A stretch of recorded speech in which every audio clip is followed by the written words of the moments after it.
اہم ہے کہ چونکہ سائنسی دور ہے تو اب بہت زیادہ یہ سوال ہمارے سامنے آتا ہے۔ ایک تو بات سے بہت مختلف ہیں کہ ہر بندے کا اپنا اپنا ایک انداز اور اپنا اپنا ایک نظریہ ہے۔ بعض لوگوں کا خیال یہ ہے کہ اسلام جو ہے وہ سائنس کے خلاف ہے اور یہ دو متضاد چیزیں آپس میں، اور بعض کا خیال یہ ہے کہ نہیں، اسلام ہی تو یعنی سائنس کی جو ابتدا ہے وہ اسلام ہی نے اس کی ابتدا کی تھی، اور بڑے بڑے مسلم سائنسدان اور مفکرین جن کی بیس اور بنیاد پر بعد میں سائنس نے ترقی کی۔ تو ایک یعنی بات یہ بھی ہے، مختلف طبقات ہیں، ہر ایک اپنے علم کے مطابق جو کہ بات کرتا ہے۔ تو دو تو یہ نظریے ہیں جو میں نے آپ کے سامنے رکھے۔ ایک نظریہ یہ کہ اسلام اور سائنس دو متضاد چیزیں ہیں، اور ایک یہ کہ اسلام ہی سائنس کی ابتدا کرنے والا ہے، اسی نے ہی ابتدا کی ہے۔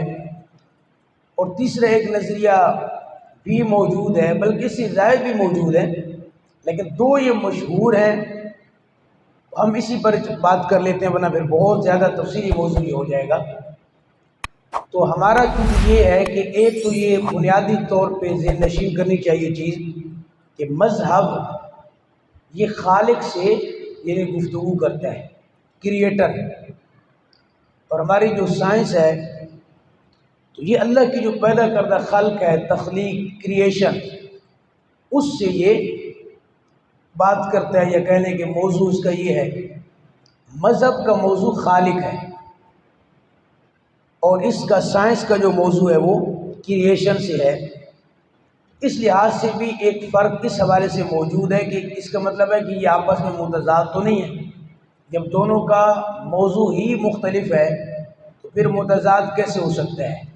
جن لوگوں کا یہ نظریہ ہے ان کی دلیل یہ ہے کہ بھائی وہ مثال دیتے ہیں کہ اگر ایک روڈ کے اوپر گاڑیاں آ رہی ہوں مخالف سمت سے، یعنی ادھر سے آ رہی ہے ایک ادھر سے، تو اب ان دونوں کے ٹکرانے کا خطرہ ہے۔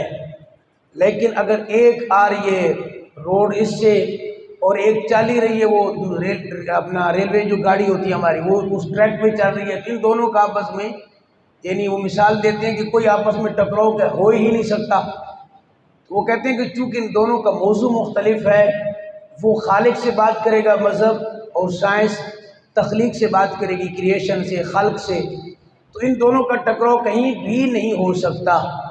ان طبقہ کی یہ والی دلیل موجود ہے۔ ایک لحاظ سے یہ دلیل بڑی خوبصورت ہے کہ بھائی جب دونوں کا موضوع مختلف ہے تو وہ اس موضوع سے ہی بات کرے گا جو اس کا موضوع ہے۔ جب موضوع مختلف ہے تو پھر ٹکراؤ نہیں ہو سکتا اور تضاد نہیں ہو سکتا۔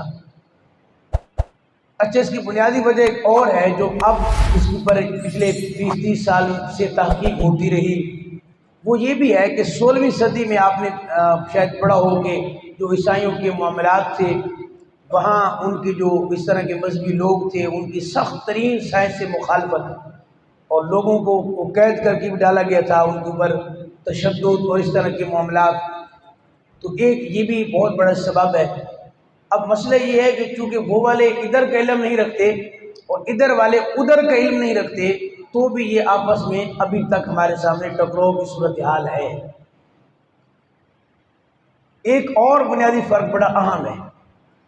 مذہب، جیسے ہم مسلمان ہیں تو ہم نے ان چیزوں پر بھی یقین رکھنا ہے کہ جو بالکل غیب ہے، الذین یؤمنون بالغیب۔ اب اس حوالے سے اب سائنس سے آپ بات کر ہی نہیں سکتے، اس لیے کہ سائنس تو بات ہی اس سے کرے گا کہ جو چیز آپ کے بالکل سامنے ہے، جس پہ جو چیز آپ کو نظر آ رہی ہے اس پہ آپ بات کر سکتے ہیں۔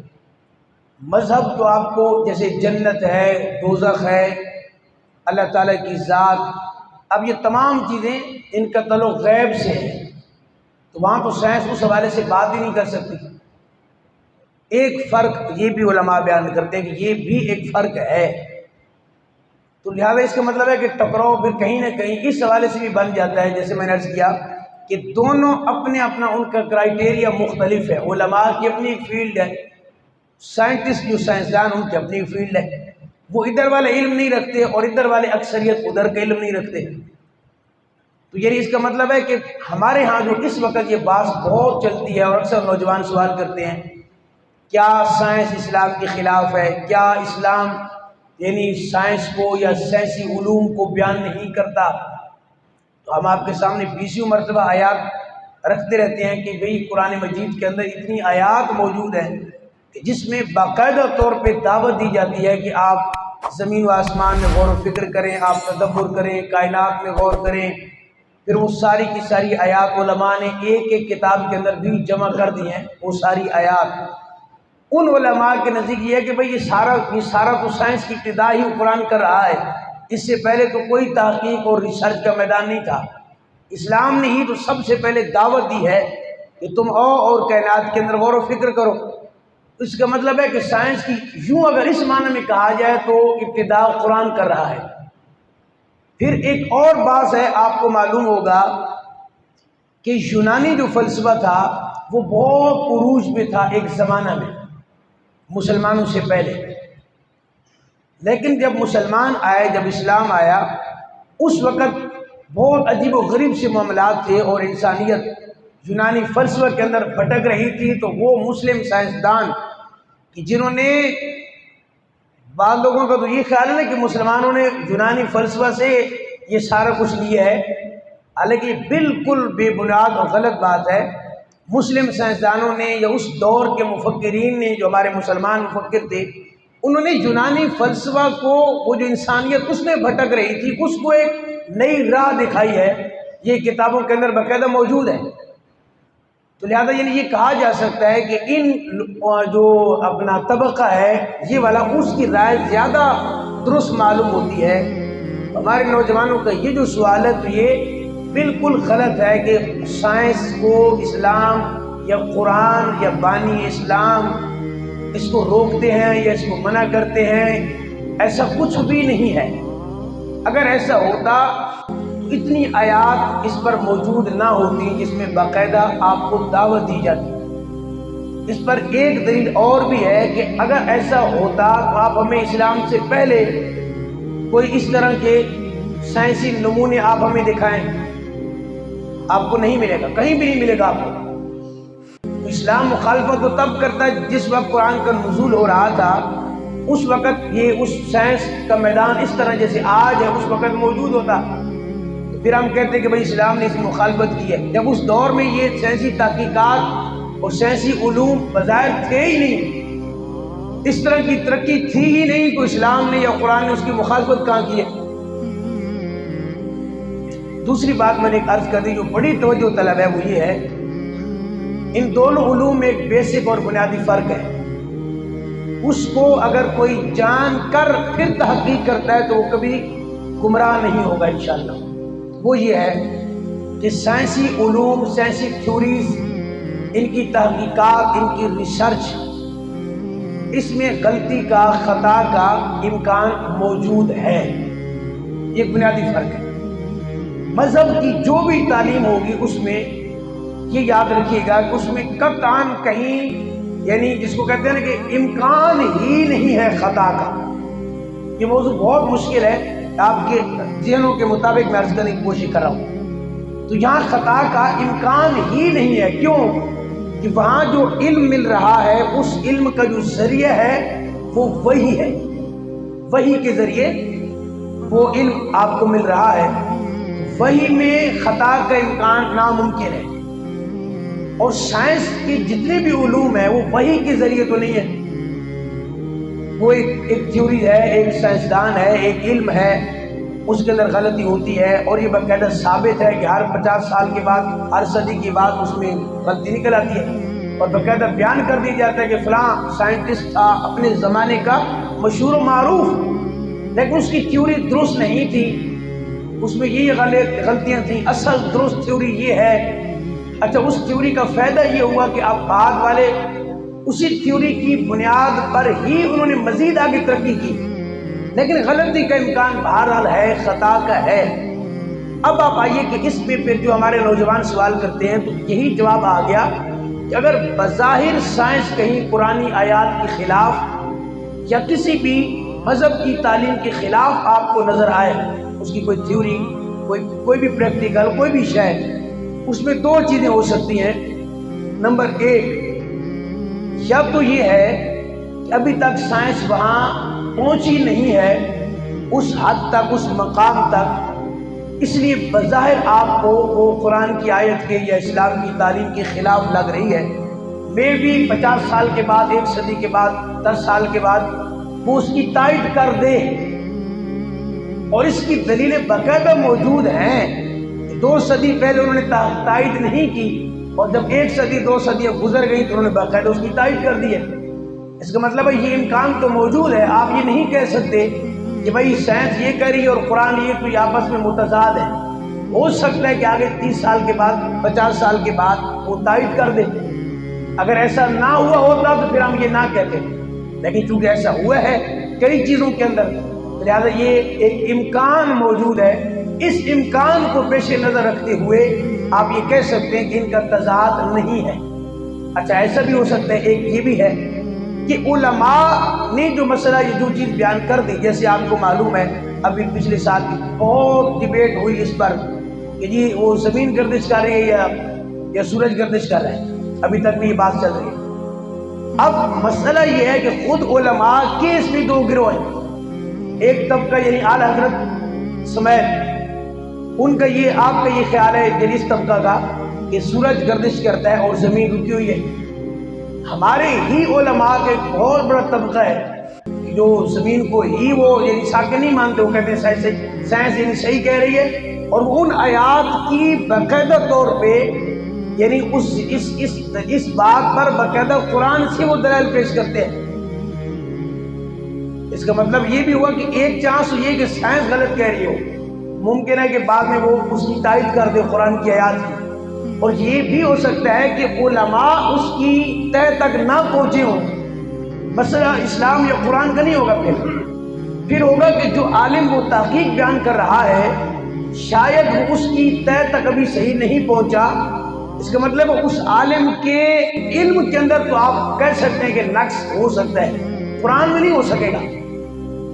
یعنی یہ 2 باتیں میں نے عرض کر دی، اسی پر ہی آپ کو موضوع سارا سمجھ آ جائے گا کہ کبھی آپ کو لگے کہ سائنس اور اسلام آپس میں متضاد ہے، اس کا حل ان 2 صورتوں میں بیان کیا جا سکتا ہے۔ نمبر 1، یا تو سائنس ابھی وہاں نہیں پہنچی، یا پھر یہ کہ جو علماء مسئلہ بیان کر رہے ہیں اس کے اندر خطا ممکن ہے، اسلام یا قرآن کی بات پھر نہیں ہوگی۔ اس لیے میں نے ایک دفعہ آپ کے سامنے عرض کیا تھا کہ علامہ سعیدی علیہ رحمہ جب اس قسم کے مسائل جو نئے دور کے جدید مسائل ہیں جب اس کو بیان کرتے ہیں، جیسے سعیدی صاحب کا یہ موقف ہے، چلیے بھی آپ، سعیدی صاحب کا موقف یہی والا ہے جو سائنس کا ہے زمین کے معاملے میں، ان کا سیم یہی موقف ہے۔ وہ کہتے ہیں سائنس صحیح کہہ رہی ہے، وہ باقاعدہ اس پر دلائل لاتے ہیں قرآن سے، وہ باقاعدہ دلائل لاتے ہیں حدیث سے۔ تو یعنی اس کا مطلب ہے کہ ایسا ہو سکتا ہے۔ اب ادھر کا جو طبقہ ہے، جو سائنسی طبقہ ہے، وہ قرآن یا اسلام پر اعتراض نہ کرے۔ کیوں کہ ایک مسئلہ میں جب خود علماء کے 2 گروہ موجود ہیں، اس کا مطلب ہے اسلام کا تو مسئلہ ہی نہیں رہا۔ آپ کو کیسے پتا کہ آپ کس علماء کے طبقہ کی بات کو مان کے کہیں گے معاذ اللہ اسلام صحیح نہیں کہہ رہا؟ مثلا اگر آپ اسی بات کو لے لیں زمین کی گردش والی کو، اگر آپ اسلام پہ اعتراض کریں تو پھر آپ نہ کریں، آپ علماء اس طبقہ کی بات کو مان لیں جن کی ایک تعداد ہے جو کہتے ہیں کہ نہیں زمین گردش کر رہی ہے، تو پھر آپ اس طبقہ کی بات مان لیں۔ وہ بھی تو اسلام کی بات کر رہے ہیں نا، وہ بھی تو قرآن کی آیات پیش کر رہے ہیں۔ تو جب آپ ان کی بات، اس طبقہ کی بات مانیں گے تو پھر اس کا مطلب ہے تعارض، تضاد بالکل ختم ہو جائے گا۔ یعنی کہ ایک علمی موضوع ہے، بہت علمی موضوع ہے، یہ آگے اور بہت ڈسکس ہوگا۔ یہ بھی یاد رکھنا، جتنی سائنس ترقی کرتی جائے گی تو یہ ڈیبیٹ بڑھتی جائے گی بہت سارے مسائل میں۔ اس کا آسان حل جتنی کتابیں آپ پڑھ لیں اس پر، اسلام اور سائنس، قرآن اور سائنس، اس پر بہت ساری کتابیں مارکیٹ کے اندر موجود ہیں، ان تمام کا حل یہی ہے کہ جب بھی ٹکراؤ ہونے لگے آپس میں تو مسلمان کو تو خیر یقین ہونا چاہیے کہ جو وحی کے ذریعے علم ہے وہ کبھی غلط نہیں ہو سکتا، اس میں امکان خطا ہو ہی نہیں سکتی۔ ہاں سائنس میں خطا اور اس کے اندر غلطی ہو سکتی ہے، یہ پاسبل ہے، اسی بیان کا ہمارا خلاصہ یہ اس ایک بات میں آگے، اور دوسری یہ بالفرض آپ اسٹوڈنٹ ہیں سائنس کے، آپ طالب علم ہیں سائنس کے، آپ کہتے ہیں میرے سامنے بالکل واضح دلائل ہے، میں کیسے اس کا انکار کر سکتا ہوں؟ تو پھر اس کا جواب میں عرض کر رہا ہوں کہ پھر اس کا جواب یہ ہے کہ آپ یہ تصور کر لیں کہ شاید جو علماء نے تحقیق بیان کی ہے وہ ان سے خطا ممکن ہے، اسلام اور قرآن سے نہیں۔ آپ کبھی بھی آپ کے سامنے ایسی بات آ جائے تو معاذ اللہ کبھی ایسا نہ کیجئے گا کہ آپ کی بات سے کوئی آیت کا یا کوئی مذہب کی تعلیم کا، دین کی تعلیم کا انکار ہو جائے، ایسا کبھی ایسا جملہ نہ بولیے گا۔ پھر یہ آپ کہہ کے مطلب نکل سکتے ہیں کہ شاید ابھی علماء اس تک پہنچے نہیں ہیں، لیکن اسلام اور قرآن کو اس حوالے سے آپ نہیں کہہ سکتے کیونکہ وہ وحی کے ذریعے علم ہے، اس میں تو ڈاؤٹ والی بات ہے ہی نہیں۔ اور میں نے عرض کر دی یہ بات ہم اس لیے کر رہے ہیں کہ اگر ماضی میں نہ ہوا ہوتا تو پھر تو ہم کہہ سکتے تھے کہ سائنس نے کبھی غلط نہیں کہا۔ جب 20ویں مقام پہ انہوں نے ایسی تھیوری پیش کی اور بعد میں وہ ریجیکٹ ہوئی، وہ غلط ہوئی، اس کا مطلب امکان تو موجود ہے۔ مذہب میں اب قرآن کی تعلیمات میں کوئی ایک بات بھی جو حضور کے زمانہ میں تھی سیم آج بھی وہی ہے، 14.5 صدی کے بعد بھی وہ بدلی نہیں ہے۔ لا تبدیل لکلمات اللہ، وہ تبدیل ہوتی ہی نہیں ہے۔ ایک بیسک فرق بنیادی یہ بھی ہو گیا سائنسی علوم میں اور قرآنی علوم میں، وہ بدل نہیں سکتے، یعنی وہ آپ کہہ لیں کہ ان چینج ہے تھیوری جو بھی ہے قرآن کی، آپ کی چینج ہوتی رہتی ہے اور آپ خود مانتے ہیں جیسے جیسے سائنس ترقی کرتی جائے گی اس کے اندر چینجنگ آتی جائے گی، مزید کلائمیٹ پہ پہنچے گی، مزید ترقی کرے گی، مزید آپ کے پاس آلات آئیں گے تو پہلی والی ریجیکٹ ہو جائے گی۔ لیکن اسلام میں ایسا نہیں ہو سکتا، کیونکہ آپ تو اندازہ سے کچھ بھی کہہ سکتے ہیں لیکن دین اندازے پہ بات نہیں کرتا۔ جب بھی دین بات کرے گا یا قرآن بات کرے گا یا اللہ کے حبیب بات کریں گے اس میں 1% بھی ڈاؤٹ نہیں ہوگا، شک نہیں ہوگا۔ میں نے عرض کر دیا خطا کا تو امکان ہی نہیں ہے۔ یہ سمجھنا فرق بہت ضروری ہے، شاید آپ کو سمجھ آ گئی ہو۔ ایک ہے اسلام کی تعلیمات، ایک ہے علماء کی تحقیقات۔ تو علماء کی کسی بھی مسلم مفکر کی تحقیق تو غلط ہو سکتی ہے، اسلام کی نہیں ہو سکتی۔ اس فرق کو اگر سمجھ لیا جائے تو شاید سائنس کا اور مذہب کا اختلاف ختم ہو جائے گا کہ اس عالم کی، اس مفکر کی تحقیق غلط ہو سکتی ہے کہ شاید اس نے اس آیت کا جو معنی اور مفہوم لیا ہے وہ شاید اس کا درست نہ ہو۔ زمین والی مثال آپ سامنے رکھیے گا کہ چونکہ 2 طبقے ہیں، 2 بڑے بڑے دھڑے ہیں اور دونوں کے پاس قرآن کی آیات کی دلیل ہے، مطلب قرآن تو ایک ہی نظریہ دے گا نا، 2 میں سے کوئی ایک تو غلط ہے۔ غلط سے مراد اپنی تحقیق کے میدان میں، یعنی اس کی جو تھیوری ہے یا جو بھی تحقیق پیش کر رہے ہیں، قرآن کی آیات اپنی جگہ درست ہے لیکن آگے مفہوم اور معنی کے اندر غلطی ہو سکتی ہے، کسی سے بھی ہو سکتی ہے۔ لہذا سائنس اور قرآن یا اسلام اور سائنس قطعاً یہ مخالف نہیں ہے، آپ نے ہمیشہ اسلام اور قرآن پر ہی نظر رکھنی ہے اور اس کے زیر سایہ آپ جتنی ترقی کرنا چاہتے ہیں آپ کر سکتے ہیں، اس کی باقاعدہ اجازت ہے، لیکن آیات یا حدیث کا انکار نہ کریں، اس کے زیر سایہ بیٹھ کر آپ ترقی کریں۔